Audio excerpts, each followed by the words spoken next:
Shalom 7 டே சேலஞ்சுக்கு உங்கள் ஆண்டவர் இயேசுவின் நாமத்தினால் அன்போடு கூட வாழ்த்தி வரவேற்கிறேன். பல நேரங்களில் எதிர்காலத்தை குறித்து நம்ம நிறைய திட்டமிடுறோம். எதிர்காலத்தில் அப்படி இருக்கணும் இப்படி இருக்கணும்னு சொல்லி பல கனவுகள் பல ஆசைகளோடு நாம் வாழறோம்.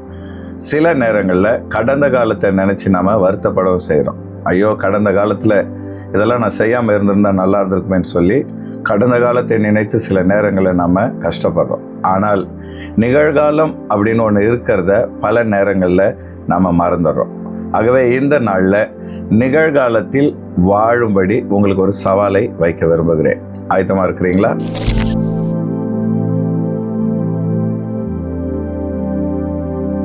கடந்த காலம் கடந்து போய்விட்டது. எதிர்காலம் நம்முடைய கையில் இல்லை. இந்த நாள் தான் நம்முடைய கையில் இருக்கிறது. இந்த நாள் கர்த்தர் தந்த நாள். ஆகவே ஒவ்வொரு நாளையும் நாம் பிரயோஜனப்படுத்த வேண்டும் என்று ஆண்டவர் விரும்புகிறார்.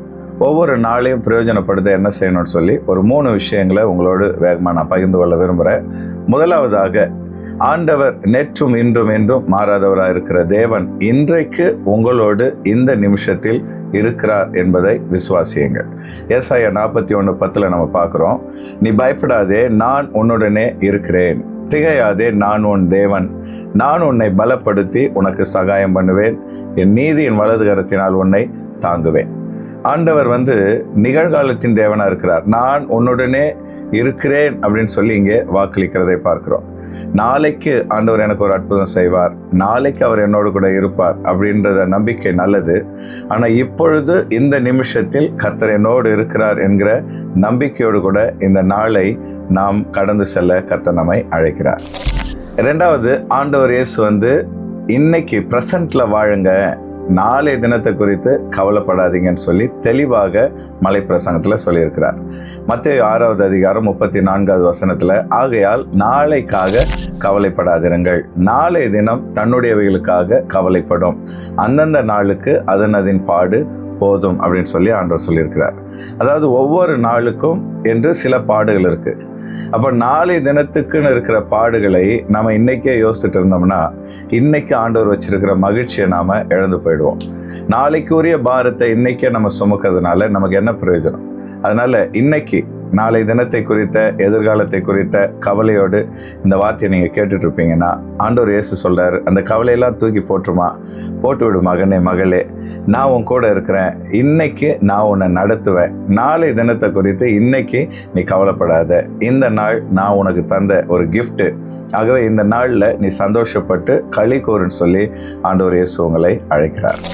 மூணாவதாக, என்னைக்காவது ஒரு நாள் ஆண்டவர் என் வாழ்க்கையில் அற்புதம் செய்வார், என்னைக்காவது ஒரு நாள் என் வாழ்க்கையில் ஒரு மாற்றம் வரும், என்னைக்காவது ஒரு நாள் நான் நல்லா இருப்பேன், இப்படி என்றைக்காவது ஒரு நாள் சொல்லி எதிர்காலத்திலே நீங்கள் வாழ்ந்துட்டு இருக்கிறீங்க.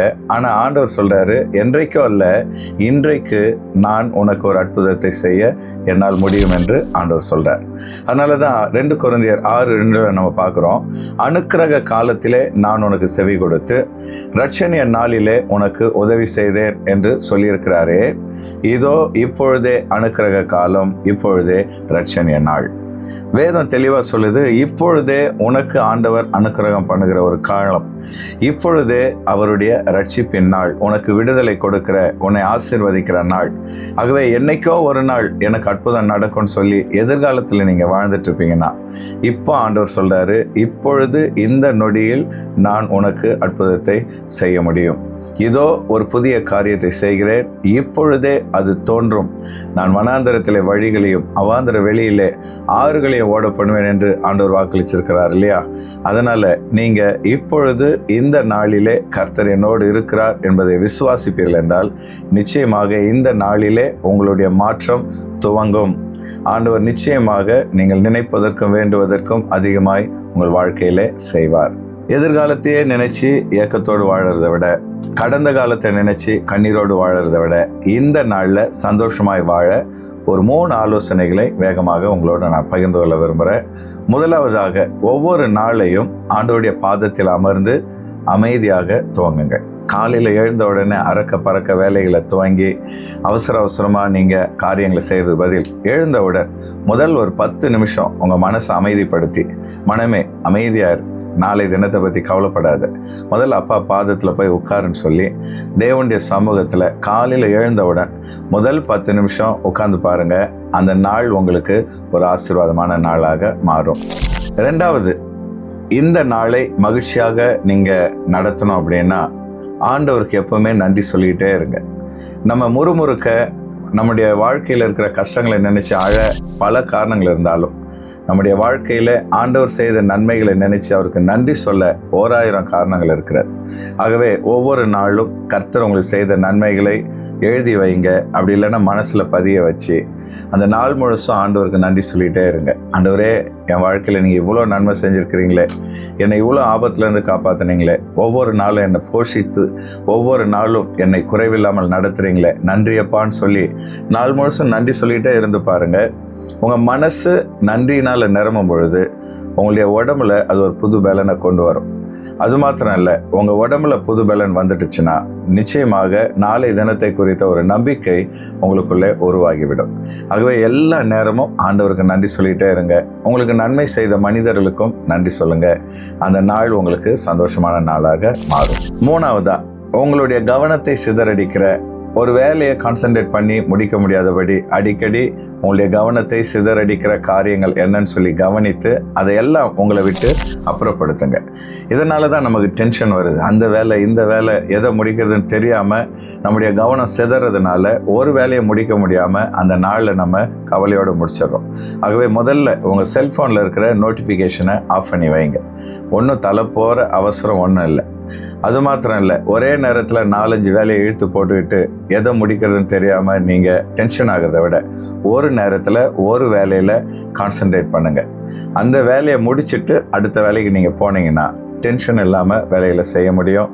அந்த நாளில் நீங்கள் சமாதானத்தோடு சந்தோஷமாக முடிக்க முடியும். ஆகவே இது வரைக்கும் நீங்கள் எதிர்காலத்திலே வாழ்ந்துட்டுருப்பீங்க அப்படின்னா, அல்லது கடந்த காலத்தையே நினச்சி கவலைப்பட்டுட்டு இருப்பீங்கன்னா, இன்னைக்கு ஆண்டவர் சொல்கிறாரு, இந்த நாளில் இதுதான் உனக்கு நிஜம், இப்பொழுது நீ வாழ்வது தான் வாழ்க்கை. ஆகவே இந்த நாளில் இந்த நிமிஷத்தில் சந்தோஷமாக இரு மகனே, சந்தோஷமாக இரு மகளேன்னு சொல்லி கர்த்தர் உங்களை அழைக்கிறார். இன்னைக்கு உங்களுக்கு முன்னாடி நான் வைக்க விரும்புகிற சவால் என்னென்னா, எந்தெந்த விஷயங்கள் உங்கள் கவனத்தை சிதறடிச்சு நாளை தினத்தை குறித்து அல்லது கடந்த காலத்தை குறித்து கவலைப்பட வைக்கிறது அப்படின்னு சொல்லி யோசித்து பார்த்து இன்னைக்கு அந்த காரியத்தை அந்த விஷயத்தை உங்கள் வாழ்க்கையிலேருந்து அகற்றி ஃபோக்கஸ்டாக அந்த நாள் முழுதும் உங்களுடைய வேலையை செய்யவும் சந்தோஷமாக இருக்கவும் ஒரு தீர்மானம் எடுக்க உங்களுக்கு ஒரு சவாலை வைக்கிறேன். இந்த சவாலை ஏற்றுக்கொண்டு உங்கள் வாழ்க்கையில் ஒரு மாற்றம் உண்டாகும் என்றால் அதை நீங்கள் கமெண்ட் பாக்ஸில் தெரியப்படுத்துங்க. இந்த வீடியோ உங்களுக்கு பிரயோஜனமாக இருக்கும் என்றால் மற்றவர்களுக்கு அதை ஷேர் பண்ணுங்கள், லைக் பண்ணுங்கள். இது வரைக்கும் நம்முடைய சேனலை நீங்கள் சப்ஸ்கிரைப் பண்ணலைன்னா உடனே சப்ஸ்கிரைப் பண்ணுங்கள். ஆண்டவர் நிச்சயமாக இந்த நாளை ஒரு மகிழ்ச்சி நாளாக மாற்றி உங்களை ஆசீர்வதிப்பார். Thank you and God bless you.